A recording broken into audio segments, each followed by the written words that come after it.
Hello, this is Mickey Agner on the banks of Lowry Lake in the eastern part of Camp Blanding Wildlife Management Area near Keystone Heights in Florida.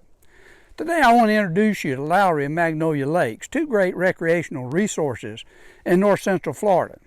Now if you like what you hear and see, I want to encourage you to subscribe to our channel and hit that bell for future notifications.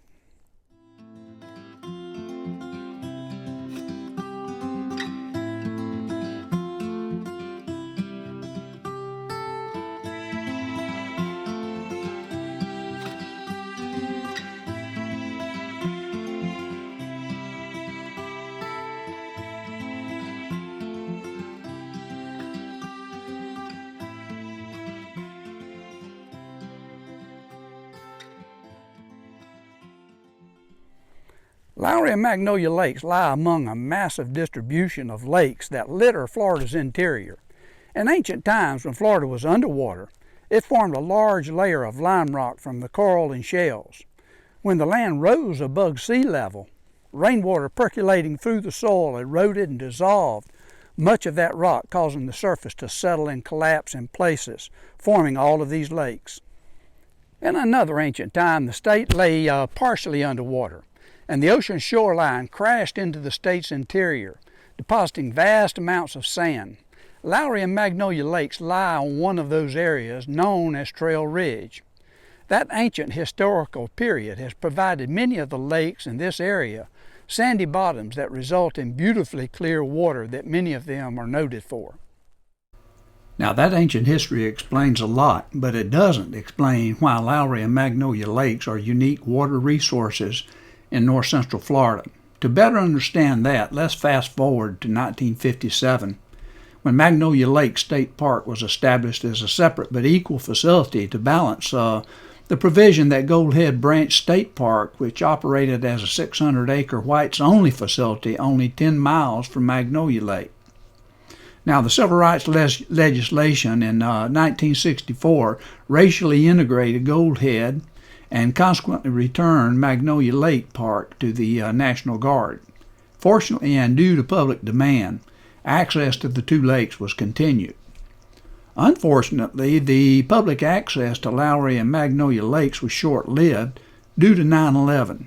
When terrorists destroyed the Twin Towers in 2001, federal and state governments tightened security nationwide, and access to both lakes was terminated. However, public complaints about the loss of access to the lakes fell on hearing ears, and in 2006, limited access to both lakes was restored. At this publication, both lakes are available on Sunday mornings, Monday afternoons, and also during hunting season. Additionally, the Florida National Guard chose to impose no wake zones in both lakes. While those restrictions might be a burden to some bass fishermen, they can be an asset to those interested in the natural aspects of the lake. Another attractive feature about the two lakes is the fact that they are part of Camp Blanding, that is designated as a wildlife management area and operated under a joint partnership between the Florida National Guard and the Florida Wildlife Conservation Commission. So the wildlife and natural resources around Lowry and Magnolia Lakes are not only regulated by the National Guard, but also by the Fish and Wildlife Commission. Does that make them unique? Well, if not, you tell me where else you can find more than 1,500 acres of sandy bottom clear water in the state of Florida that has no construction and is regulated so that nature modifies its condition. Now, do those restrictions and protections complicate open access? Of course they do. But it's those complications that make Lowry and Magnolia Lakes unique, attractive recreational water resources in north central Florida. The water quality of the lakes in Camp Blanding is not without a challenge. Extensive mining has taken place on the eastern side of the camp for minerals that are essential in paints and other products.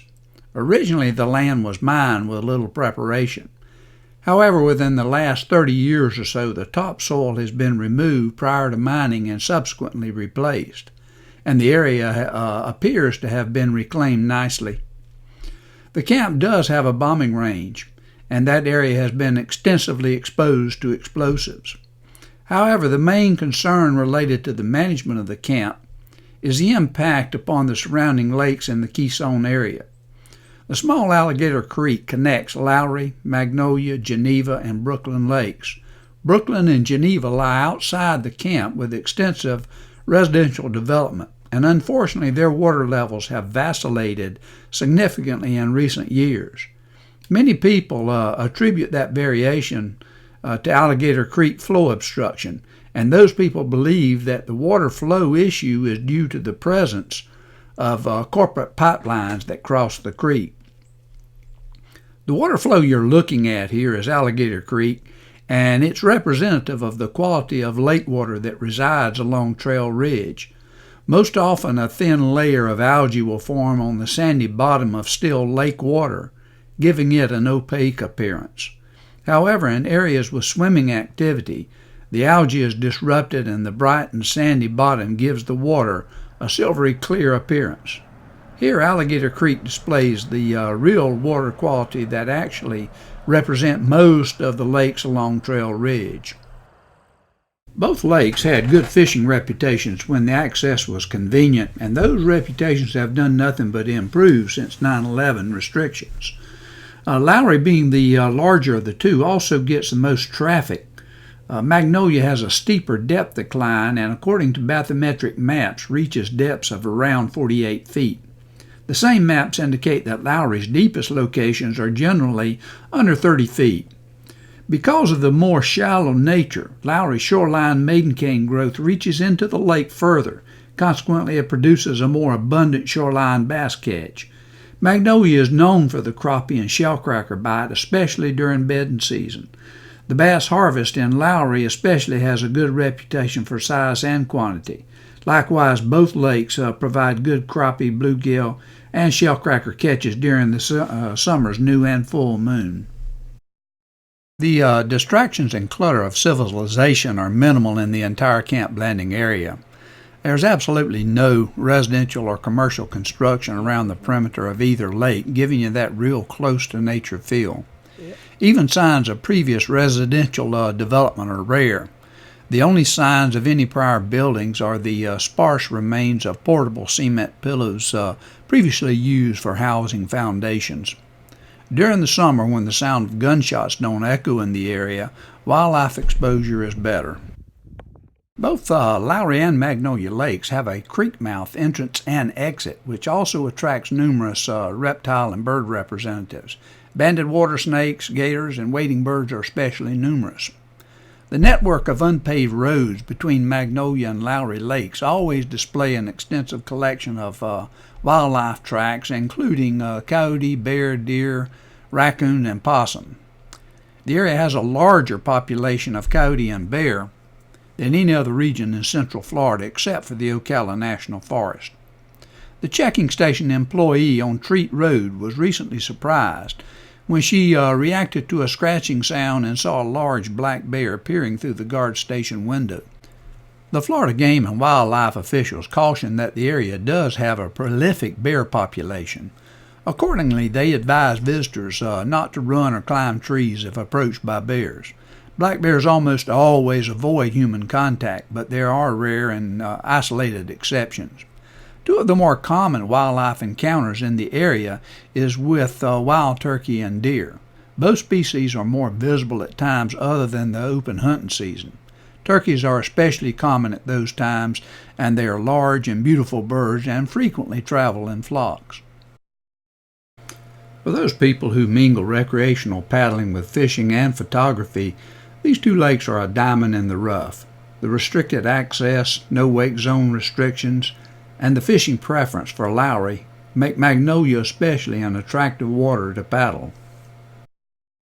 Both Lowry and Magnolia Lakes lie 5 miles north of Keystone Heights, which is a small residential community with minimal commercial enterprise. Several restaurants can escape fast food classification in Keystone. However, if desired, fast foods are plentiful.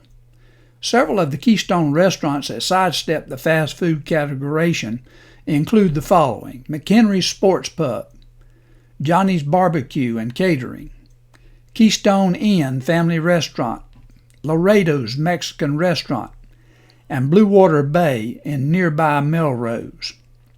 Unfortunately, when it comes to lodging, Keystone comes up inconvenient.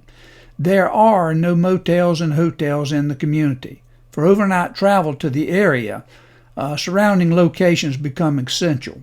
Stark lies 15 miles north of Keystone on Highway 100. Middleburg lies 28 miles north and east of Keystone on Highway 21. Waldo is nearby as the crow flies, but road access demands 20 miles of travel. All three of these locations offer economy rooms only, and of the three choices, Stark is probably the best. Stark lies about 15 or 20 miles from several large state prisons. Accordingly, many people visiting incarcerated relatives find lodging at the north end of Stark on Highway 301. Due to this demand, several economy types of motels are available, all located on the north side of the town on Highway 301. For more social exposure and additional choices of restaurants and motels, Gainesville, the home of the Florida Gators, would be the recommendation. Gainesville lies 30 to 35 miles west and slightly south of Keystone. From Keystone, you should take Highway 21 south to the small community of Melrose, then turn right or west on Highway 26 to Gainesville. Okay, we're going to give you some good directions to Lowry Lake and Magnolia Lakes here, and we're going to look at two maps in succession. And on this first one, we're going to give you a good perspective of where Keystone Heights is located on the map, and on the second one, we're going to get you right up to the boat launches. Let's look at Keystone Heights here and take Highway 21 about 28 miles north and eastward, and you'll come to the community of Middleburg. It's actually a small city, and it's also part of the suburbs of Jacksonville. If you're back in Keystone and you take Highway 100 northward and slightly westward, for 15 miles you'll come to the city of Stark. Take 100 back to Keystone, continue on Highway 100 southward and eastward. For about 25 miles, you will end up in the city of Palatka, which is on the western shoreline of the St. Johns River. Back in Keystone again, let's take Highway 21 southward about 10 miles, 5 or 10 miles, to the intersection of 21 and 26 here, and that will also be a small residential community called Melrose. There you will turn right and westward on Highway 26 and travel for a comprehensive distance of about 30 miles from Keystone, and you will come to the city of Gainesville, which is the home of the Florida Gators. Okay, on this map we want to get you to the boat launches at Magnolia and Lowry Lake. Let's start at the intersection of Highway 21 and Highway 100 in Keystone and take Highway 21 northward and westward over a very small bridge at Brooklyn Lake. Travel for another mile and you will come to the intersection of Treat Road and Highway 21. In the northwestern corner of that intersection will be a memorial sign dedicated to the history of Magnolia Lake State Park. Taking Treat Road for about a mile, you will come to a guard station where you will have to stop and check in. After checking in, you will continue on Treat Road for about another mile, and you will see Magnolia Lake on the right. Now, when you get off of Treat Road going to the boat launches at Magnolia and Lowry, you'll be on good gravel roads. They're not paved, but they are in good shape and well maintained. And when you get to the boat launches, they're recently constructed of concrete and they're in good shape. If you continue past Magnolia, you will travel a couple of miles until you come to an intersection of Treat Road and Lowry Lake Road, and there will be a designated sign there. Yeah, there'll be a little bit of distance between Treat Road and the boat launch, but it's a direct route. You should have no difficulty whatsoever.